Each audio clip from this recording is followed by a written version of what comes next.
রায়গঞ্জ শহরের ব্যস্ত শিলিগুড়ি মোড় এলাকায় সোমবার একটি ট্রাক ও একটি ছোট গাড়ির মধ্যে সামান্য সংঘর্ষকে কেন্দ্র করে কিছু সময়ের জন্য চাঞ্চল্যের সৃষ্টি হয়।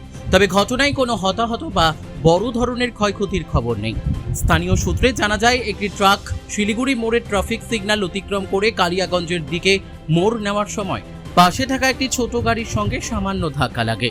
সংঘর্ষের জেরে কিছুক্ষণ ওই এলাকায় যান চলাচল ব্যাহত হয় এবং যানজটের সৃষ্টি হয়। খবর পেয়ে ট্রাফিক পুলিশ দ্রুত ঘটনাস্থলে পৌঁছে পরিস্থিতি নিয়ন্ত্রণে আনে। উভয় পক্ষের সঙ্গে কথা বলে যানবাহন সরিয়ে নেওয়া হলেও স্বাভাবিক হয় যান চলাচল। এই বিষয়ে স্থানীয় দোকানদার কৌশিক দাস বলেন, ট্রাকটি মোড় ঘোরানোর সময় পাশ দিয়ে থাকা ছোট গাড়ির সঙ্গে হালকা ধাক্কা লাগে। কিছুক্ষণ যানজট হলেও ট্রাফিক পুলিশের তৎপরতায় দ্রুত পরিস্থিতি স্বাভাবিক হয়ে যায়। বড় কোনো দুর্ঘটনা বা হতাহতের ঘটনা ঘটেনি।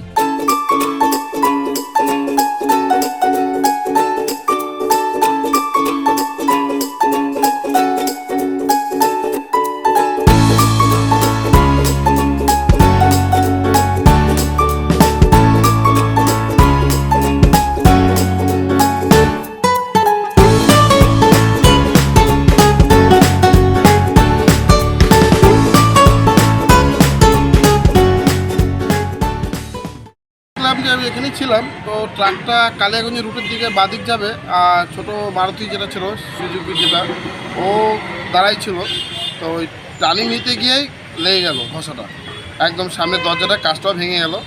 তো সেরকম কোনো ক্ষতি হয় নাই ড্রাইভারের, শুধু কাঁচটা ভেঙেছে। তারপরে প্রশাসন আসলো, ওরা এসে ঠিকঠাক করলো, গাড়ি ছেড়ে দিল না কী করলো ওরাই বলতে পারবে। এমনি কেউ হতাহতের কোনো খবর নেই না? না, এমনি কোনো কিছু হয়নি, কারোই ক্ষতি হয়নি, জাস্ট খালি ধাক্কাটা লেগেছে, ওই সময় দাঁড়ায় গেছে গাড়ি। রায়গঞ্জ থেকে রামকৃষ্ণ দাসের রিপোর্ট, কুলিক নিউজ।